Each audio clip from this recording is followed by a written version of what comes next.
Bom dia pessoal, sou o professor João Paulo do IFPB Campus Monteiro. Vou fazer a revisão do ENAD para o curso de superior de Análise e Desenvolvimento de Sistemas. Esse será o roteiro da nossa apresentação, uma introdução, algumas definições que normalmente são pedidas nessas provas e algumas atividades do processo de gerência de configuração. Introdução, essa apresentação faz parte da revisão das principais matérias, disciplinas do ENAD, para o curso de Análise e Desenvolvimento de Sistemas, BFB do Campus Monteiro, para o ano 2020.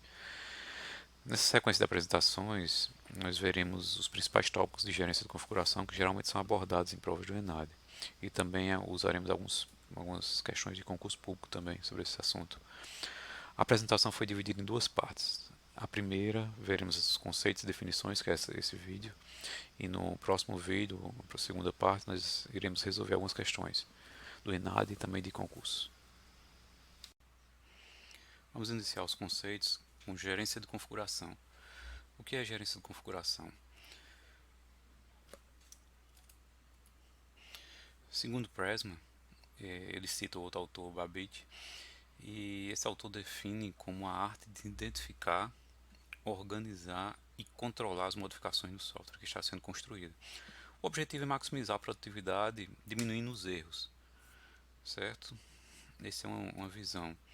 O Pressman ainda define como um conjunto de atividades projetadas para gerir as modificações, identificando os produtos de trabalho que podem ser modificados, estabelecendo relacionamento entre esses produtos de trabalho, definindo mecanismos para administrar diferentes versões desses produtos, controlando as modificações que são impostas, fazendo auditoria e preparando relatórios sobre essas modificações que foram efetuadas.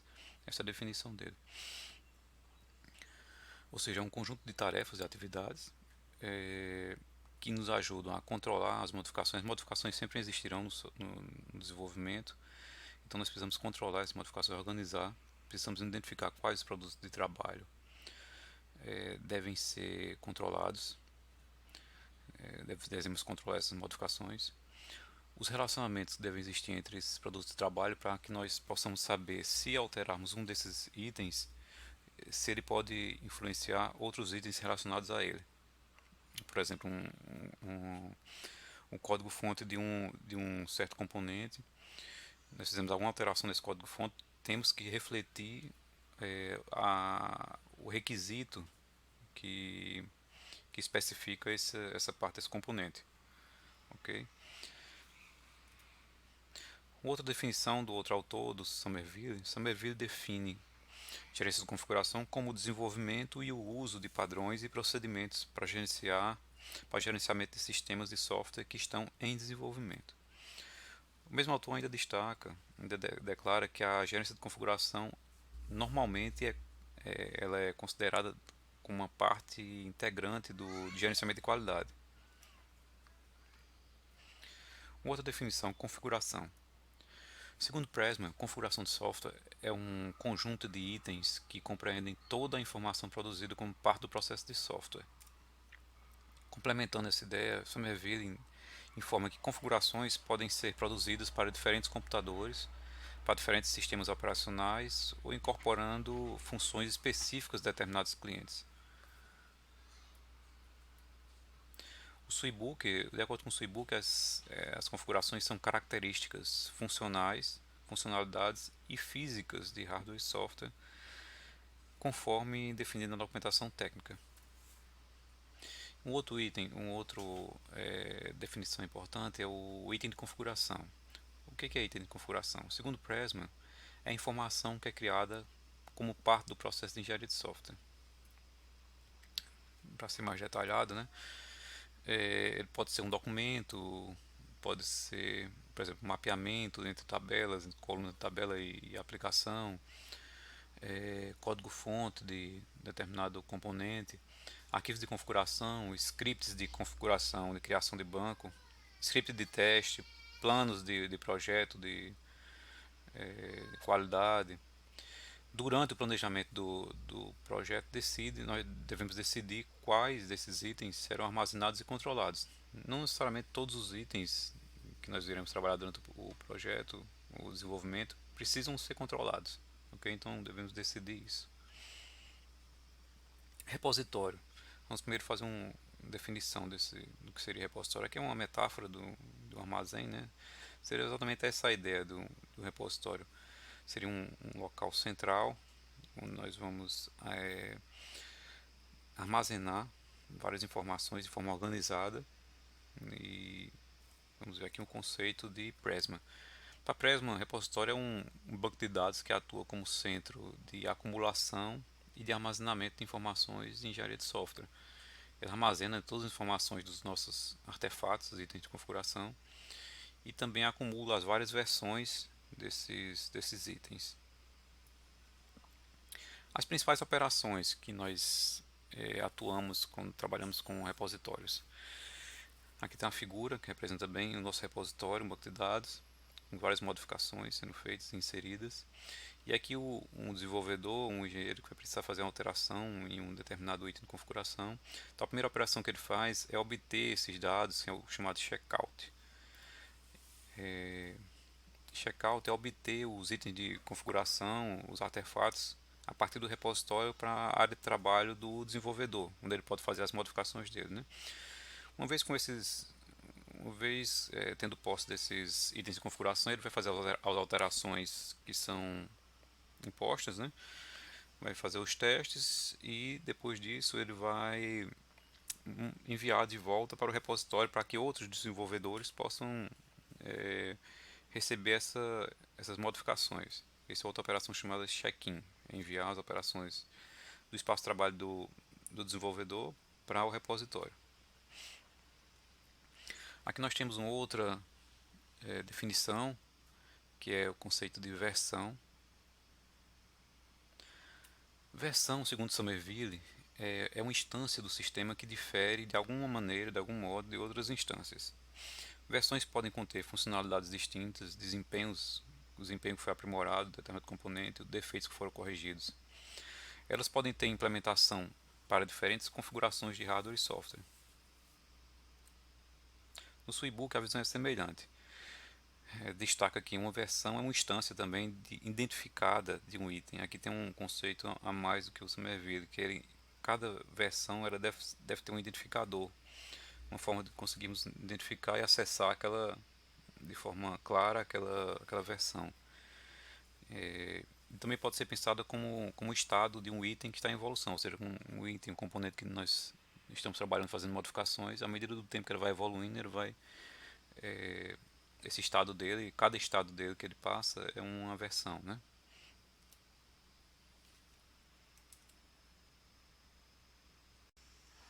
Veremos o conceito de baseline. Baseline, segundo o Swibook, ela define como uma versão de um item de configuração formalmente aprovado. Uma vez que o item, também faz um outro alerta, né? Uma vez que um certo item de configuração, ele está em baseline, ele só pode ser alterado posteriormente passando pelos procedimentos de configuração e mudança formais, né? Ou seja, antes de o item entrar em baseline, fazer parte do baseline, o desenvolvedor pode alterá-lo livremente sem precisar passar por esses procedimentos, né? Uma vez que ele entrou em baseline, foi feito um baseline para esse item, ele só pode ser alterado depois que passar formalmente pelo o processo de controle de mudanças. Prisma usa um termo referencial, semanticamente equivalente, né, a esse baseline, e diz que baseline ou referencial é uma especificação ou produto que foi formalmente revisto e aprovado. Foi feita uma revisão formal e ele foi aprovado. A partir daí, ele serve como base, vai ser a base para desenvolvimentos futuros sobre esse item. Ele segue o mesmo posicionamento do Swibook também no caso de mudanças, no qual as mudanças só podem ser feitas após aprovados pelos procedimentos formais de controle de mudança, né? Mesma ideia. Uma baseline normalmente é identificada por uma tag, um label, um rótulo. Por exemplo, esse aqui é um exemplo por exemplo, esse aqui é uma tagzinha do baseline que ele tem três partes. A primeira parte é a demanda que foi feita a solicitação de mudança, alteração. O segundo, ele vai dizer se essa baseline segundo a configuração, não vou mostrar para vocês, pode ser requisitos ou depois após os requisitos ou após a codificação e testes. E o último é um sequencial para identificar essa. Vamos só ver aqui esse exemplo.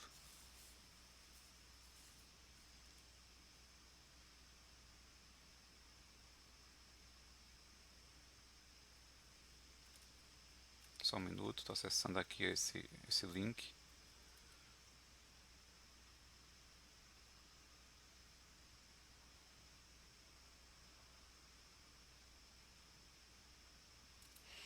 Pronto, esse aqui é um link que eu cliquei, né? Ele é do Tribunal de Justiça do Espírito Santo. Ele tem as estratégias de gerência de configuração para esse tribunal, né? Dentro dessas estratégias está a estratégia por exemplo, a estratégia de versão dele, é o que nós já falamos também.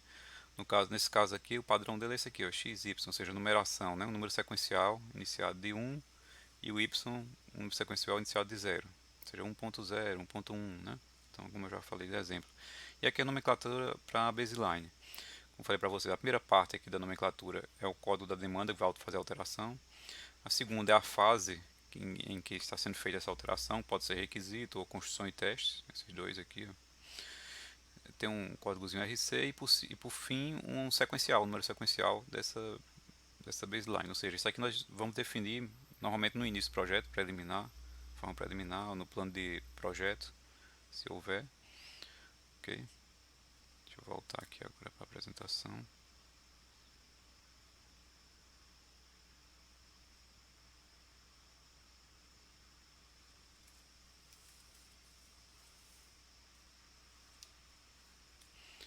Bom, voltando aqui.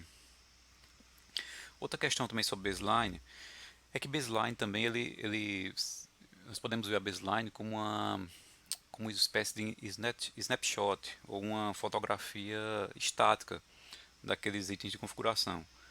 É, pode ser visto também como um marco. Né? Em algum momento específico do projeto, nós temos um marco, seria essa baseline. E aí pode ser em algum momento do desenvolvimento. Né? Por exemplo, aqui é um ciclo de desenvolvimento, né? Definição do sistema, análise de requisitos, projeto, codificação e testes. Nós podemos, por exemplo, querer gerar baseline após a especificação dos requisitos, para que no caso, gerar uma baseline nos requisitos, nós fazemos uma fotografia, né, estática daqueles requisitos e enviamos esses requisitos para o cliente revisar, por exemplo, certo? Depois disso, nós continuamos a especificação, a codificação do sistema. Quando a codificação estiver pronta, nós podemos gerar uma outra baseline e disponibilizar esse código para realizar os testes de integração, por exemplo. Certo? Seriam marcos do projeto que conteriam aquele, aquele fotografia estática daqueles itens, certo? O outro item também interessante é o release, que sempre cai também. Segundo o Somerville, o release é uma versão do sistema que é distribuída ao cliente. O release ele deve conter, além do código-fonte, ou seja, normalmente é um pacote, além do código-fonte, tudo que for necessário para disponibilizar esse produto para o cliente, né, usar. Então, além do código-fonte, ele deve ter arquivos de configuração, arquivos de dados, programas de instalação, documentação do sistema e empacotamento, né.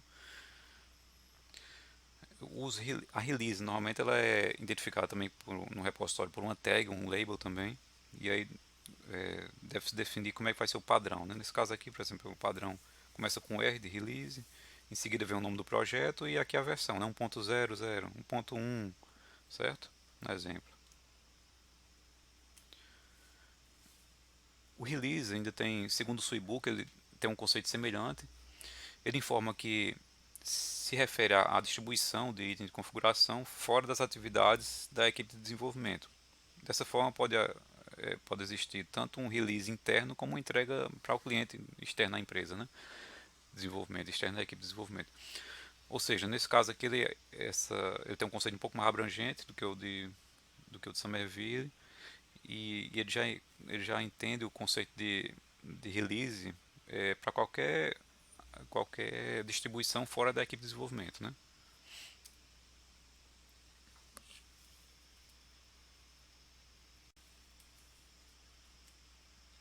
Vamos ver agora o processo de gerenciamento de configuração, as atividades que compõem esse processo, né? Segundo Somerville, enumera algumas atividades: planejamento de gerência de configuração, gerenciamento de mudanças, gerenciamento de versões e releases, construção do sistema. Pressman, por outro lado, ele define as atividades de identificar itens de configuração, controlar a versão, controlar mudanças, auditar a configuração e relatar o estado da configuração. Ok, então assim, essas definições de atividades são complementares.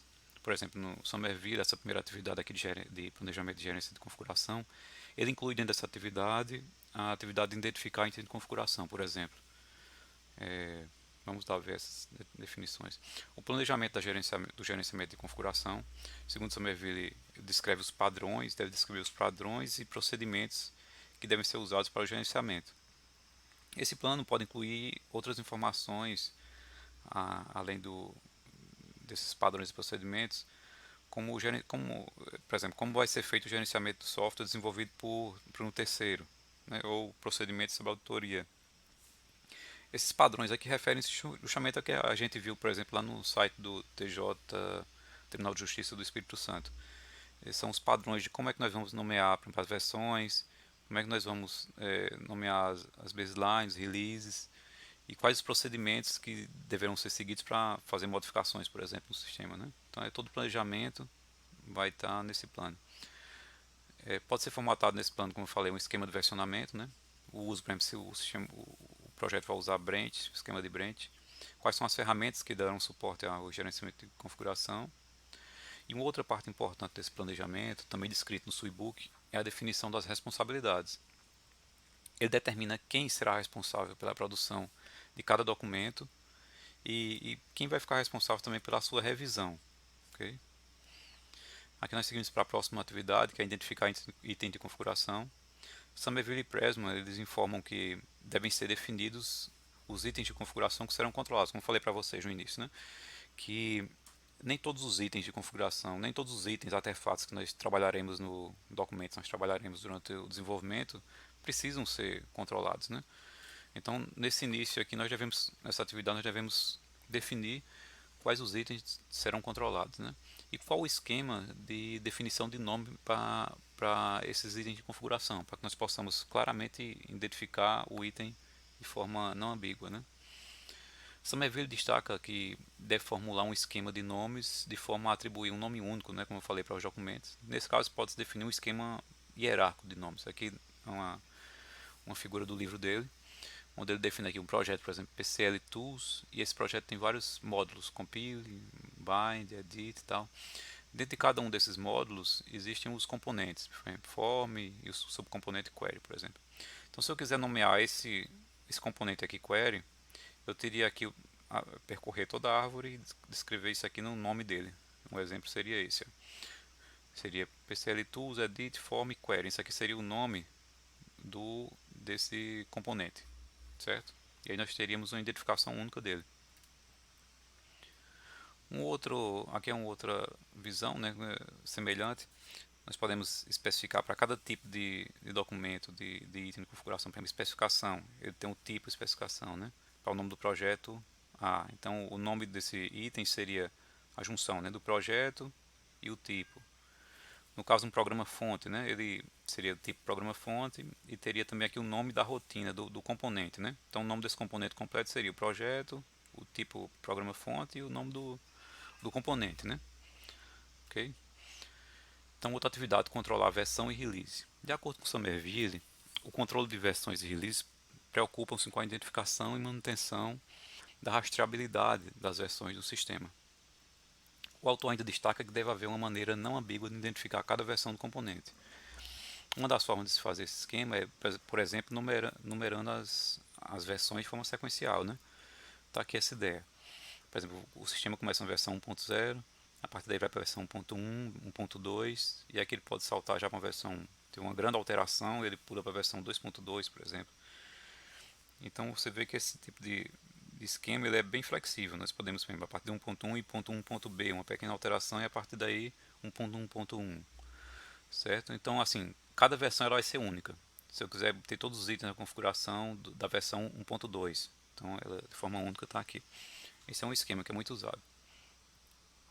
Somerville ainda discute que na criação de releases deve ser feita a sua documentação para assegurar que possa ser recriado no futuro, né? Essa documentação deve incluir o registro das versões dos componentes, as versões das bibliotecas que foram usadas, os compiladores e outras ferramentas usadas na construção do sistema. Como falei para vocês, release lá atrás, né? Ele é na verdade um pacote, né? Vai ser entregue para o cliente. As principais ferramentas de controle de versão, nós normalmente são cobrados nessas questões e são usadas muito hoje. A mais antiga aqui é o CVS, o mais simples, depois foi o Subversion, o SVN, e agora o mais recente o Git. Todas essas aqui são ferramentas que tem versão open source, né? Aqui estão alguns livros que você pode obter mais detalhes do SVN, do Git, que são gratuitos também, PDF. E sim, tem uma outra informação importante sobre essas ferramentas de controle de versão e, em última instância, do repositório que elas irão controlar, né? Por exemplo, existem basicamente dois tipos de, de repositório, né, dessas ferramentas, que é o repositório centralizado. Nesse caso aqui nós temos um único repositório que é compartilhado por todos os clientes, todos os desenvolvedores. Nesse repositório ele vai ter todos os arquivos e todas as versões daqueles arquivos, né? Então se um desenvolvedor vai precisar acessar apenas o arquivo, ele vai buscar a versão X mesmo, versão 1.1 do arquivo A, por exemplo. Você vai trabalhar só esse arquivo, altera e depois envia. Esse é o repositório centralizado, esse modelo é usado no CVS e no SVN. Esse outro modelo aqui distribuído, nós temos o servidor dessa mesma forma, com todos os arquivos e versões. E no caso agora, cada computador desenvolvedor, ele pode obter uma cópia completa de todos os arquivos e todas as versões desses arquivos para sua máquina, sua área de trabalho, né, sua máquina local. Ou seja, na sua máquina local ele vai ter todo o repositório com todas as versões de todos os arquivos, não só aquele arquivo que ele está trabalhando. Por que isso é bom? Porque o cliente não fica dependendo, por exemplo, de problema de rede. Se a rede cair, por exemplo, o desenvolvedor pode continuar trabalhando aqui na sua versão local, fazendo o commit e tal. E quando ele tiver, por exemplo, a rede disponível novamente, ele vai e commita isso para o servidor remoto. Mas ele não perde nenhuma alteração que ele fez. Ok? Esse modelo aqui é usado pelo Git, por exemplo. Sobre essas ferramentas eu não vou detalhar comandos delas, né? Vocês podem ver alguns comandos nesses dois livros, por exemplo. Mas pelo menos nas provas do ENAD normalmente não se cobra isso, cobra em concurso às vezes. Outra atividade é o controlar modificações. A Somerville informa que os procedimentos de gerenciamento de mudança dizem respeito à análise de custo e benefício das mudanças, à aprovação dessas mudanças viáveis, né? Ao rastreamento, rastreabilidade de quais componentes foram alterados e o que eles podem implicar em outros componentes, né?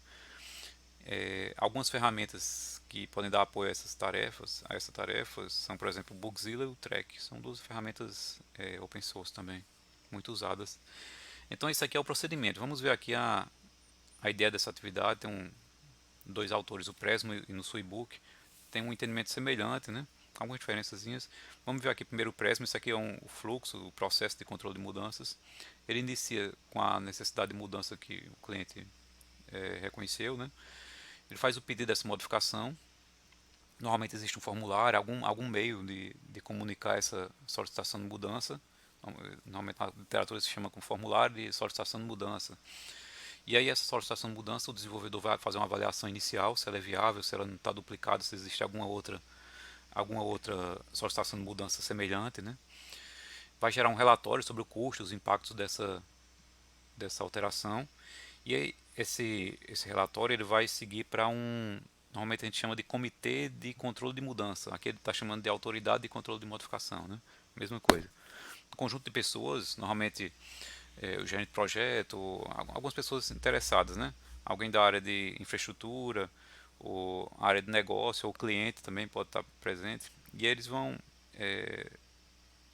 decidir se essa mudança deve ser implantada agora ou não, deve ser implementada ou não. Se for negada, ele já informa ao usuário que foi negada essa solicitação. Se for aprovada, ele vai para uma fila para ser atendida, né? E aí, em seguida, vai designar os desenvolvedores que vão atuar nesse item de configuração. Ele vai obter esse item de configuração, fazer o checkout, realizar as modificações propriamente ditas, a implementação. Em seguida, vai vir uma revisão, auditoria dessas modificações e vai introduzir esse item de configuração novamente com as alterações feitas no nosso repositório. Aí tem auditoria, né? Estabelecer uma baseline, garantia de qualidade. Aqui está o fluxo de implementação, né? Esse é o fluxo. Aqui a ideia do Seibook é semelhante também. A necessidade da mudança ocorreu, vai ter vai ser gerado vai identificar o item, né, que vai precisar ser alterado. Tem um formulário de solicitação de mudança. Se ele estiver incompleto, vai pedir alguma informação a mais. Se não, essa aqui é uma avaliação inicial, preliminar, né? Se não, ele segue para uma avaliação preliminar do custo, como falei aí dos impactos, por exemplo. Em seguida, vai para o comitê de mudança, que se rejeitado, informar o usuário e se aprovado, ele segue para a implementação. A ideia é semelhante dos dois autores. Outra atividade é a auditoria, auditar a configuração. O SUIBOok define a auditoria de configuração como um exame independente de um produto de trabalho ou um conjunto de produtos de trabalho para garantir se eles atendem às especificações, os padrões de desenvolvimento, questões contratuais ou outros critérios. Na visão de Presma, essa auditoria deve responder às seguintes questões: a modificação especificada foi realizada e, ainda mais, foi incorporada alguma alteração adicional que não estava explícito na solicitação do cliente. Uma revisão técnica formal foi conduzida para avaliar a correção depois implementada. O processo de software foi seguido e as normas de engenharia de software foram aplicadas corretamente. A modificação foi descrita, foi destacada no item de configuração, o que foi essa modificação, em quais partes, né? O procedimento de gerenciamento de configuração e mudança para anotar, registrar e relatar essas alterações foram seguidos.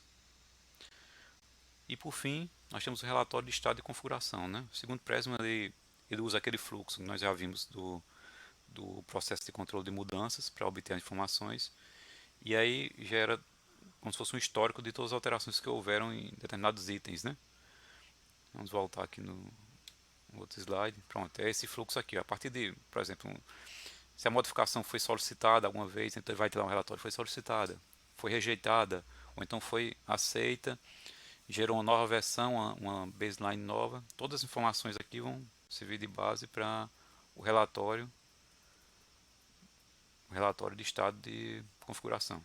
Basicamente, ele vai responder a essas questões, né? O que aconteceu, quem fez essas alterações, quando aconteceram e o que mais pode ser afetado.